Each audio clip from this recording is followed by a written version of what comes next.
That may be a blessing in disguise. But we're so happy to see him back. He's been I think you've been on this committee for 10 years, since the first year you came in. Yes, sir. And he's always been an asset to the committee, and we're just so thrilled that he is back here. He has quite a bit of institutional knowledge, and so, well, welcome back, Mike. With that, we'll start right out with bill introductions from committee members. Yes, Representative Clayton. Thank you, Mr. Chair. I have 22 RS 2654. Sorry, I forgot my glasses. I might have to confirm that RS number with you. And this is Medicaid expansion. Thank you. Thank you. Did you get that, Mike? Okay. Without objection, the committee accepts it. Thank you. Other bill introductions, Representative Reese. Thank you, Mr. Chairman. In accordance with the rules, yesterday's bills I introduced, RS 2379 and RS 2993, they didn't need to be introduced in committee because the representative who gave them to me had already been garnering signatures on these bills, so I'd like to take those out of the minutes. Thank you. Without objection. Without objection. They would, and do you have those two bills? They were never turned in? Okay. They'd be individual bills. Very well. Without objection, you can withdraw those. Thank you very much, Representative. Any other bill introductions from committee members? Seeing none, bill introductions from the audience. Ed Klump with the Kansas Sheriff's Association. Thank you, Mr. Chairman. I am Ed Klump. I'm here on behalf of the Kansas Sheriff's Association, Kansas Association of Chiefs of Police, Kansas Peace Officers Association, and we have a bill 22 RS 3041. This bill amends KSA 757C22. It deals with off-duty officers carrying concealed firearms. Thank you. Committee, without objection? Without objection, it's been accepted. Other bill introductions from the audience? It does not look like any. Then I will close bill introductions. And Stephen Durrell, are you prepared to go forward? Thank you. We're going to have, one of the responsibilities of Fed and State, of course, is the lottery and gaming. And every year, we had him scheduled for last week, but because of the snowstorm, we had to cancel that. So we're glad to see that he was able to make it today. And Mr. Director, if you can go forward. Thank you, Mr. Chairman. It's a pleasure to be here in front of all of you as always. Good to see you all in person after last week's little snow adventure. As you have in front of you, we have 7 pages of testimony. I will spare you from the boredom of me just reading that verbatim, and I will give you some of the highlights. Some of you who have heard this on other committees, I apologize, you'll get to hear it again, but let's just go ahead and get started.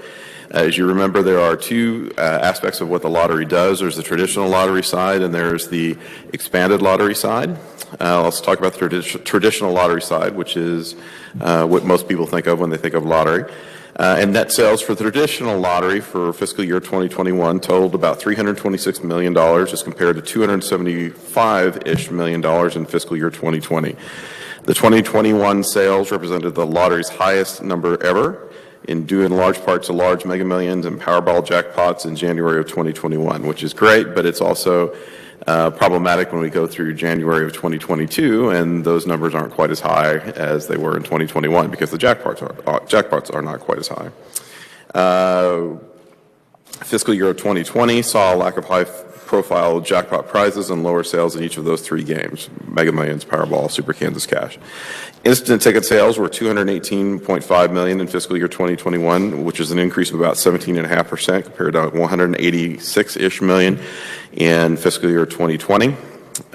We've been very diligent as we can have a better control of what kind of products we offer in the scratch ticket arena by listening to our players, finding out what they want, being very proactive in that manner, working on what our marketing campaigns would be, things that our players are interested in, that sort of thing. We've also made sure to be more supportive of our retailers, or as supportive of our retailers as we can, by altering some of the counter dispensers and some of the other things that they have asked for to try to increase their sales. Total combined sales of all draw games, which are what you think of when you think of Mega Millions, Powerball, that sort of thing, were $107.5 million in fiscal year 2021 compared to $89.1 million in fiscal year 2021. Again, the increase in fiscal year 2021 were aided by large national jackpots in January of 2021. Throughout the first 6 months of fiscal year 2022, sales have totaled about $159 million. Current draw sales have been buoyed by large national jackpots in September and October of 2021. In fiscal year 2022, sales have been driven by continuing strong performance in instant ticket sales, which are currently up more than about 3.6% over the same period for this time last year. So we're doing well this year as well. In fiscal year 2021, the lottery paid out more than $200 million in prizes to lottery players and gave retailer commissions of nearly $19.2 million. Moving on to vending machines, as you recall, in 2020, the lottery was finally able to begin implementation of this long-awaited ticket vending machine program. We have implemented and installed more than 225 lottery ticket vending machines, LTVMs, at a variety of retailers across the state. In fiscal year 2020, they generated about $6.5 million in sales, which resulted in more than $1.7 million transferred to support mental health programs. As you remember, by statute, mental health programs are specifically benefit from lottery vending machine sales. In fiscal year 2021, sales through the machines increased up to $18.7 million, and more than $5.5 million was transferred to mental health programs. Through the first 6 months of fiscal year 2022, sales through the machines have totaled almost $11.8 million, which has resulted in almost $3.4 million to transfer for mental health programs. We have recently received 70 new machines. They are not in place yet. They are being programmed, and we are also going through the process of examining all of our machines where they are now that they've been out for a while. It gives us the opportunity to go back and look at which machines are possibly underperforming in the locations that they're in, or maybe other locations need an additional machine, that sort of thing. So they'll be out soon. And then we have another 70 machines that are slated to be purchased in the next fiscal year's budget as well. So that'll probably top us out at the number of machines that we're going to order. That's pretty much a saturation point for the state. Let's see, transfers, which is the thing that everybody seems to want to talk about. Totaled in fiscal year 2021, about $76.5 million. You can see on page 2. The Economic Development Initiatives Fund received about $42.4 million. Juvenile Detention Facilities Fund received $2.4 million. Correctional Institutions Building Fund, about $4.9 million. Problem Gaming and Addictions Fund received $80,000. That's a statutory number. Veterans programs received $1.26 million, which is also statutory. Mental health programs received $5.5 million, and the State General Fund received about $19.7 million. Let's see. Just real briefly on the veterans programs, that $1.26 million is in fact statutory, but they have received about $21.2 million since the state began trying to help veterans programs in 2003. In addition, the state collected about $1 million in state income taxes withheld from the prizes that were paid. The state was also received about $347,000 to the Department of Administration through the state debt set-off program. A lot of our winners go through the state debt set-off program if their prizes are high enough, and so we got about $347,000 from them. And it's also interesting to note that the casinos, which now have recently started being involved in the debt set-off program, collected about $3 million last year for state set-off.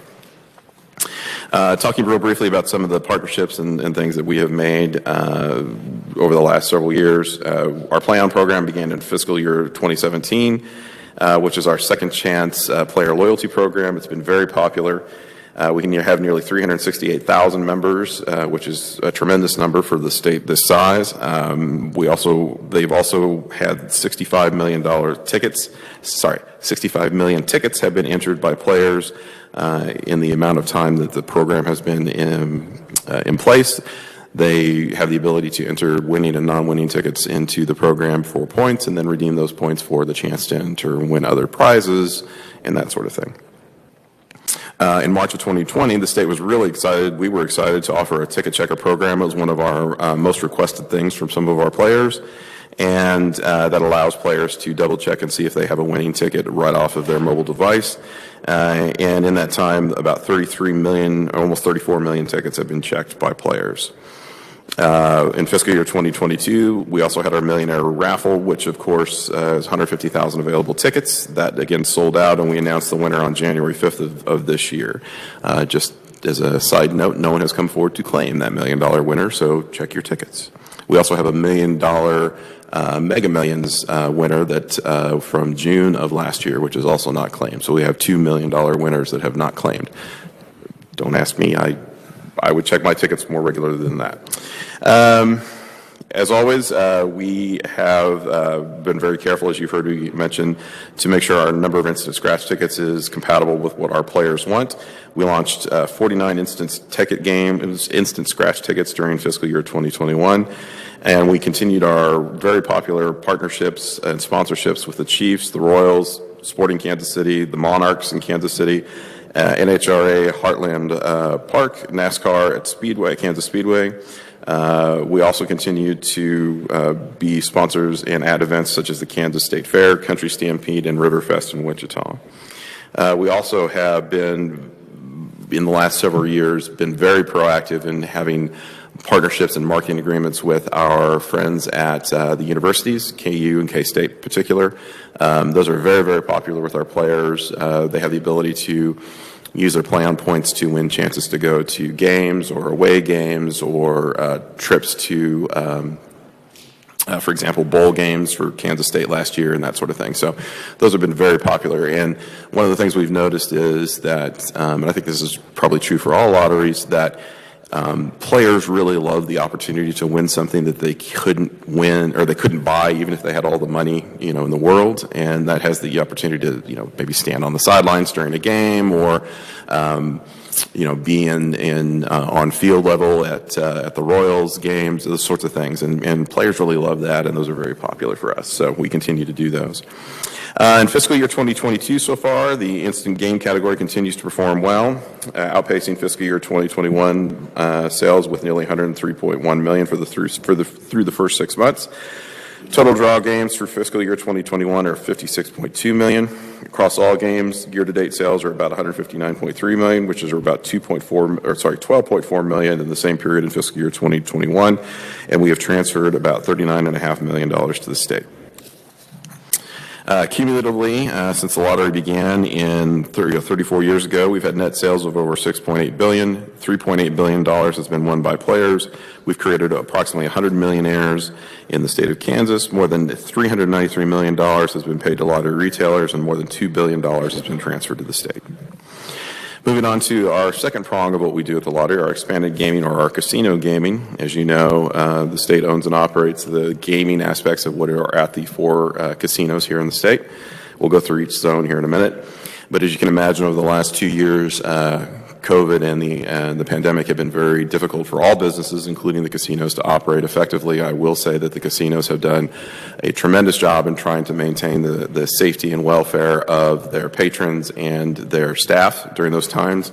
We have calls every couple of weeks where we talk about the numbers of people in their on their staff who have been either quarantined or who are out with infection, and so they've done a very good job in trying to maintain the safety of those folks over the last several years. Looking at the casino revenue, you can see fiscal year 2020 versus 2021 on page 4 is cumulatively up about 12.5% during that time period. During the first half of fiscal year 2022, revenues increased nearly 17% versus the same time during fiscal year 2021. And you can see that chart on page 5. Moving on to our second prong of what we do at the lottery, our expanded gaming or our casino gaming. As you know, the state owns and operates the gaming aspects of what are at the 4 casinos here in the state. We'll go through each zone here in a minute. But as you can imagine, over the last 2 years, the state owns and operates the gaming aspects of what are at the 4 casinos here in the state. Total casino revenues transfers as of in fiscal year 2021. The state of Kansas for fiscal year 2021 received $82.4 million. Cumulatively through fiscal year 2021, that's $791.7 million. The Problem Gaming and Addictions Fund last year received $7.5 million. Cumulatively through 2021, that's $71.9 million. City and county beneficiaries have received $11.2 million last year, a total of about $108 million. And then, of course, the privilege fees, which the casinos paid for the privilege of operating in their gaming zones, was $61 million. Starting with our southeast gaming zone, which is Crawford and Cherokee counties, which is Kansas Crossing. They were the last casino to begin operation, and they did so in March of 2017. Total gaming facility revenues for fiscal year 2021 were about $34 million. And you can see on page 5 how that is distributed. Each contract is different with each different facility, and so their beneficiaries are different by contract, but you can see those under each individual section. Southeast Gaming Zone, which is the Kansas Star Casino, began operation in December of 2011. You can see the number of machines they currently have, or I guess I should have mentioned the number of machines that Kansas Crossing currently has. And these are all approximate. They kind of change sometimes on a week-to-week basis. Approximately 563 slot machines and 14 table games. They have a full-service restaurant, bar, concert, arena venue, and is adjacent to a Hampton Inn and Suites. Kansas Star began, as I mentioned, operation in 2011. They currently have about 1,583 machines, 42 table games. They also have amenities such as an event center, horse stalls, an equestrian area, 11,000 square foot meeting and convention space, and are adjacent to a hotel. In fiscal year 2021, revenue was about $172.7 million. Again, you can see the distribution underneath that section. In the Northeast Gaming Zone, that is our Hollywood casino. They began operation in February of 2012. They currently have about 1,900-ish machines and 35 table games. They do not currently have a poker room open. They did before the pandemic, but that was sort of with the limitations that they had placed on them by the locals in Wyandotte County. That was closed for a while, so they are in the process of reopening that. The amenities include covered parking, several restaurants and retail locations. The gaming revenues in fiscal year 2021 were $124.4 million. And again, the distribution is underneath there. Finally, we have our first casino to open, which was Boot Hill in the Southwest Gaming Zone, which is Ford County, and they opened in December of 2009. Currently-ish, they have around 556 slot machines and 14 table games. They have full-service restaurants, snack bars, saloon, banquet meeting room, and a Hampton Inn Suites right next door. And they also are next door to the United Wireless Arena and Convention Center in Dodge City. Their distributions are underneath their section. And we just always like to throw on at the end if we've had any inquiries about any racetrack or gaming facilities. And in fiscal year 2021, we did not. So with that, sorry that's a little bit longer than I anticipated, but it's still shorter than reading 7 pages. So I appreciate everybody's attention. If you have any questions, I'll do my best to answer them or get an answer for you. Thank you. Questions, Representative Armberg? Thank you, Mr. Chair. And I apologize, I have quite a few questions. First, the state vending machine, or the lottery vending machines, the state owns them. We do. With bringing in 70 this year, 70 hopefully next year, how are you dividing it up between all the locations? I know I've asked this in the past, but there's 3 different sizes of the lottery vending machines, correct? There are, yes. So how are you deciding who gets what? Is there a formula or? There is no formula. It is a lot of times we get requests from retailers, and we will then evaluate whether or not those are effective locations for those machines. You're right. We do have the HD machines, which are larger. We have the 54-inch models, which look like, if anybody remembers what a jukebox looks like, they're about that size. And then we have the EX machines, which are draw game only, and they are designed for more social environments. They don't sell scratch tickets; they just sell Powerball, Mega Millions, Keno, that sort of thing. So it's interesting. there is really no set formula, and that's one of the reasons I mentioned that we're kind of going through the process of evaluating. We have some that were originally placed because folks wanted them early, and somehow, as now time has gone by, we have other locations that are sort of outperforming them. And they really shouldn't be. Some of the places that we thought would be very high performers turned out to be not as high, and so we are now evaluating based on that process. And of course, the EX machines, which are the social environments, with the last 2 years, social environments have been a little bit harder to get in or out of, and so we're making determinations and always trying to get back into that arena. So no special formula. We just have sort of folks that are on a daily basis. We have a sales and marketing department that are very active in trying to find out what are the best locations for those machines. Okay, my second question for the debt set-off, that's only if you win over $600, correct? Because then you have to send it in to the lottery. Yeah, if it's claimed at a retail location, there's no way we could have the ability to do that, so.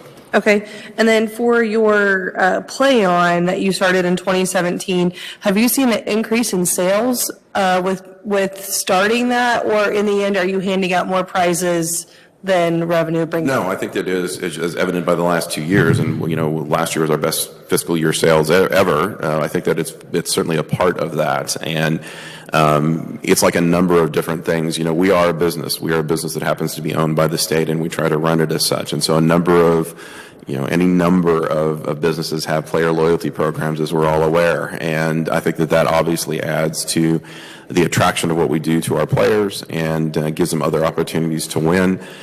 We certainly are not, it wouldn't be economically feasible to be giving out more prizes through Play On than we were being able to work with our players and on other aspects. So.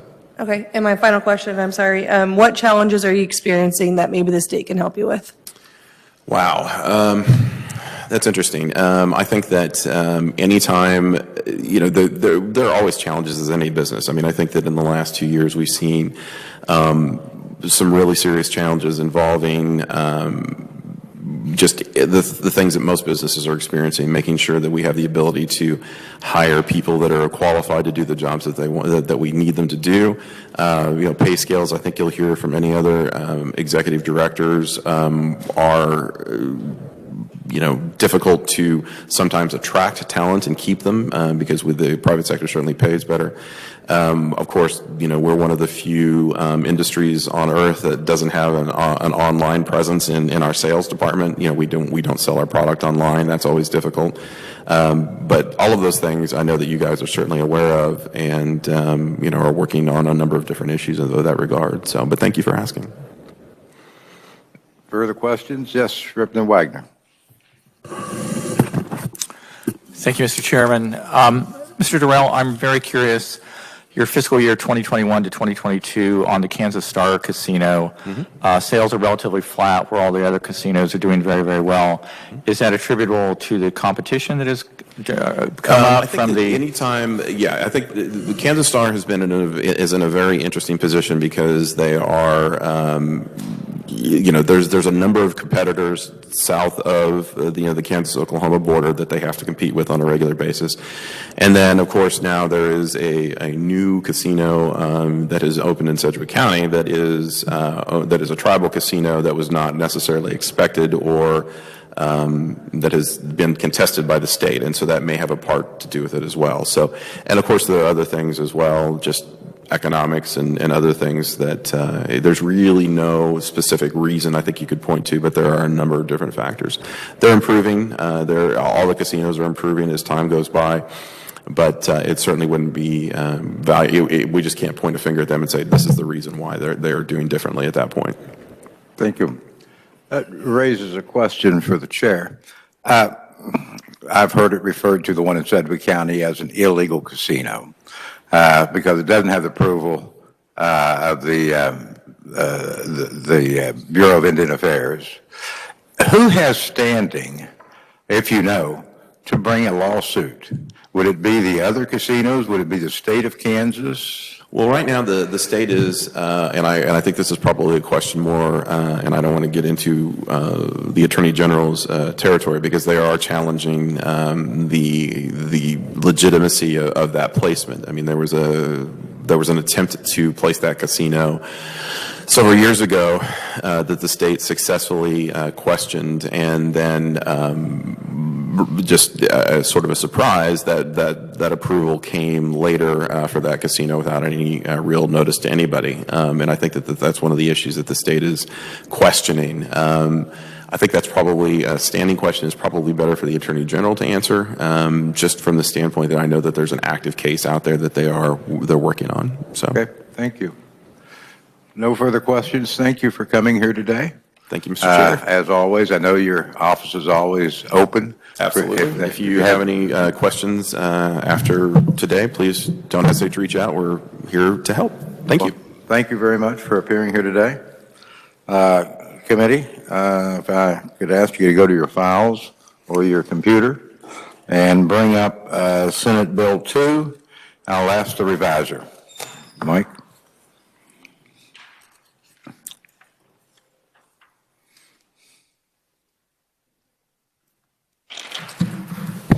Mr. Chairman, members of the committee, this is a bill dealing with the Kansas State Fair. It's 4 sections. Basically, the first section of the bill deals with where you can have alcohol or serve alcohol. And if you look on page 3 is where the State Fair is mentioned. On public property, one of the places that you can serve alcohol is a state fair, and subsection 5 on page 3, within the boundaries that have been marked with a 3-dimensional barrier, so that's a new kind of a thing where they can serve alcohol within boundaries. They have to mark it with a 3-dimensional barrier, and it provides that they also can serve alcohol besides the purpose for judging competitions or during the days of the state fair, or is authorized by the State Fair Board by the holder of a temporary permit in accordance with provisions of basically Section 2. If you turn to page 6, the statute deals with what a temporary permit holder is able to do, and at the bottom of page 6, a temporary permit holder may be issued for the sale of wine or beer or both on the Kansas State Fairgrounds during the days of the fair as authorized by the Fair Board. If the Fair Board has authorized such consumption and possession, each temporary permit shall specify the premises within which the permit is issued. It allows that the boundaries of the Kansas State Fair shall be clearly marked by signs and so on. Each temporary permit holder will be responsible for any violations of the sale and consumption of alcoholic liquor. And any temporary permit holder, the fair may allow the wine or beer to be removed from the premises of the permit holder and basically to walk around, I guess, the state fair with either a beer or wine. The next 2 sections of the bill, one deals with the liquor enforcement tax. That's on page 9, section 3. It provides for a little different distribution for each remittance of taxes collected and so on. The Kansas State Fair, 30% shall be credited to the general fund. The remainder will be credited to the State Fair Capital Improvements Fund. And the Section 4 deals with the liquor drink tax, and it's got a similar distribution as Section 3. If you've got questions, I'll try and answer them. Thank you, Mike. Questions for the reviser? Yes, go ahead, Representative Smith. Thank you, Mr. Chair. Mr. Advisor, you would go back to page 7 there and talking about line 10s through 14 talks about the temporary permit holder. Can you explain to me, do you have an understanding of what being responsible for those violations would mean? How would they be responsible or liable? I'm sorry, the word is liable. Well, I think that kind of language is in different statutes. It's in the common consumption area statute and so on. You hold the